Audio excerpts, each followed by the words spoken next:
Panorama group, जो सोचता है वो करता है। आपके अपने सपनों का आशियाना।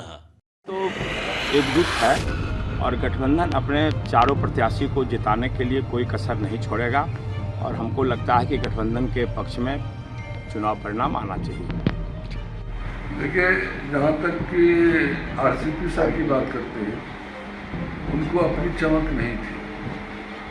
नीतीश कुमार की चमक से वो चमकीला हुए थे और यही उनसे। नमस्कार, आप देख रहे हैं सिटी पोस्ट लाइव और मैं हूं आपके साथ प्रभाकर पांडे। आपको बता दें कि बिहार विधानसभा उपचुनाव की नामांकन की प्रक्रिया समाप्त होने पर आरसीपी सिंह ने एक नई पार्टी की घोषणा कर दी है। ये आरसीपी सिंह पहले जदयू में थे और उसके बाद भाजपा में चले गए और अब नई पार्टी की घोषणा करने वाले हैं। इस पर कांग्रेस के वरिष्ठ नेता समीर सिंह का बयान सामने आया है। साथ ही साथ जदयू के विधायक ललित नारायण मंडल का भी बयान सामने आया है। क्या कुछ कहा है, पहले आप ये बयान सुने। गठबंधन पर कोई प्रेशर नहीं बनेगा। आरसीपी सिंह बिल्कुल ही प्रभावहीन नेता तो हम कह नहीं सकते हैं। नीतीश कुमार जी के स्टाफ थे, प्राइवेट सेक्रेटरी थे। नीतीश कुमार के आभा मंडल के साथ रह करके उन्होंने जो भी हासिल किया उसको अलग होकर के उनसे खो दिया। भारतीय जनता पार्टी में भी जब कोई गुंजाइश उनकी नहीं बनी, कोई प्रमुखता नहीं मिली, तो पार्टी बना रहे हैं ताकि उनको लगता है कि कोई पार्टी बनाएंगे अलग से तो फिर कोई पार्टी वाला पूछेगा तो विधानसभा में 2-4 सीट हमको दे देगा, लेकिन कोई प्रभाव नहीं है। जब जनता पर असर नहीं होता है तो वैसे नेताओं की कोई पूछ नहीं होती है। इसलिए आरसीपी हों या प्रशांत किशोर जी हों, प्रशांत किशोर जी वोट काटने की योजना के तहत आए हैं, उसके पीछे कोई बड़ी ताकत है, ये बिहार का आवाम समझ चुका है। इसलिए प्रशांत किशोर जी को अभी बाई इलेक्शन जो हो रहा है उसी में पता चल जाएगा कि वो कहाँ हैं, सब हवाई साबित हो जाएगी। देखिए, हमको नहीं लग रहा है कि आरसीपी के लिए गठबंधन को कोई चिंता हो या बीजेपी को चिंता हो, क्योंकि जब प्रभाव रहता है ना, नुकसान करने की स्थिति होती है या ताकत देने की स्थिति होती है तो वैसे नेता का नोटिस लिया जाता है। लेकिन जिसका कोई प्रभाव समाज में नहीं है तो वो तो नीतीश बाबू के प्राइवेट सेक्रेटरी के रूप में, सलाहकार के रूप में लोगों के सामने आए थे और नीतीश बाबू की राजनीतिक भूल है कि उन्होंने अपने प्राइवेट सेक्रेटरी को केंद्र का मंत्री बना दिया।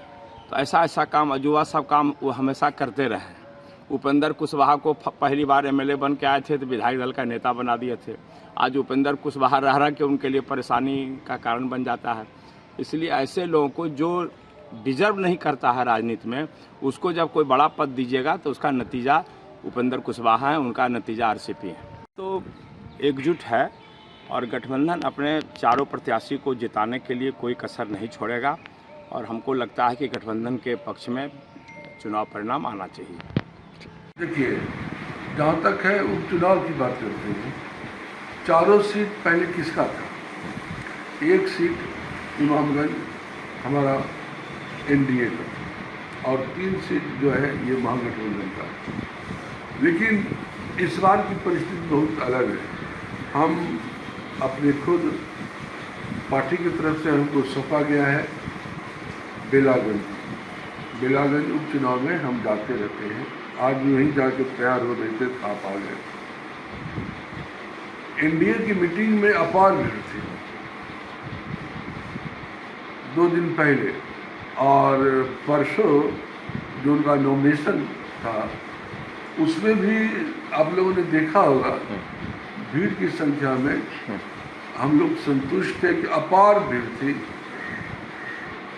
जितना उम्मीद हम लोग नहीं किए थे, है ना, उससे ज़्यादा भीड़ थी। और जहाँ तक समीकरण की बात करते हैं तो हम उस समीकरण में हमारा उम्मीदवार भी उनके उसी समीकरण से आता है जिस पर उनको गुमान है और उनका वोट कट रहा है। आप जानते हैं कि प्रशांत किशोर जी जो उम्मीदवार दिए वह भी उन्हीं का वोट कटेगा और हमारा जो भी पिछड़ा का वोटर है, एनडीए का जो वोटर है और महिलाएं जो है वह इंटैक्ट है और बेलागंज का भी रिजल्ट उनको पता चलेगा। उसी ढंग से इमामगंज की बात कीजिए और दूसरी जगह भी बात कीजिए, रिजल्ट एनडीए के पक्ष में होगा और एनडीए का पताका चुनाव के बाद गिनती के दिन आप देखिएगा फैलेगा। देखिए, जहाँ तक कि आरसीपी साहब की बात करते हैं, उनको अपनी चमक नहीं थी। नीतीश कुमार की चमक से वो चमकीला हुए थे और यही उनसे मिस हो गया। यहाँ पर उनको लगा कि जनता दल यूनाइटेड हमारी पार्टी है, जबकि जनता दल यूनाइटेड नीतीश कुमार की पार्टी है। उन्हें सीधा कहिए नीतीश कुमार ही जनता दल जनता दल यू नीतीश कुमार, इस बात को नहीं समझ सकते। आज एक भी कार्यकर्ता, एक भी जिलाध्यक्ष, एक भी एमएलए, एक भी एमपी उनके पक्ष में उस वक्त भी नहीं थे जिस वक्त पार्टी से अलग ही थे। और आज तो दूसरी बात है, एक भी जनता दल यूनाइटेड का कार्यकर्ता या वोटर उनके साथ नहीं।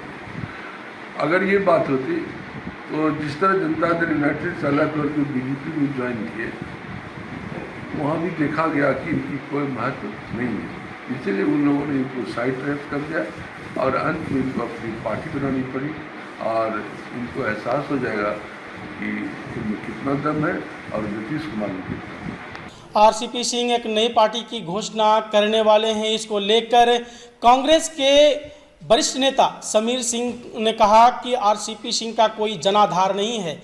ये आरसीपी सिंह और उपेंद्र कुशवाहा ये दोनों ऐसे नेता हैं जो नीतीश कुमार का भूल के कारण ये नेता बन गए हैं और आज नीतीश कुमार के ही गले की हड्डी बने हुए हैं। आज जिस तरह से नीतीश कुमार ये दोनों नेताओं को लाया और उनका कोई जनाधार नहीं था ये दोनों का, और आज नई पार्टी की घोषणा करने जा रहे हैं, तो मैं ये कहना चाहता हूँ कि ये नीतीश कुमार के कारण ही इनका चमक था और नीतीश कुमार से हटने के बाद इनका चमक समाप्त हो गया है। और नए पार्टी की घोषणा से ना तो महागठबंधन और ना ही एनडीए का कोई दिक्कत होने वाला है। तो साथ ही साथ जदयू के विधायक ललित नारायण मंडल ने कहा कि जदयू से हटने के बाद आरसीपी सिंह का जनाधार समाप्त हो गया और अब उनके पार्टी के घोषणा से ना तो महागठबंधन को कोई दिक्कत होने जा रही है और ना ही एनडीए को दिक्कत होने जा रही है, इस तरह की बात कहते नजर आए। तो वहीं इस मुद्दे को लेकर दोनों पार्टियां अब अलग अलग अपने अपने मुद्दे पर उन्होंने कहा।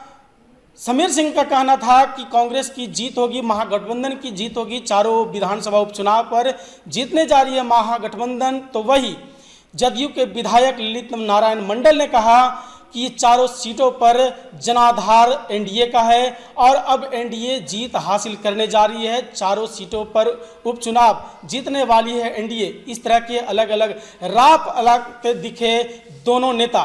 तो क्या कुछ कहा मैंने आपको सुनाया। फिलहाल इस खबर में बस इतना ही। आगे के तमाम खबरों के लिए बने रहे मेरे साथ। वीडियो को लाइक करें, शेयर करें, चैनल को सब्सक्राइब करना ना भूलें। धन्यवाद।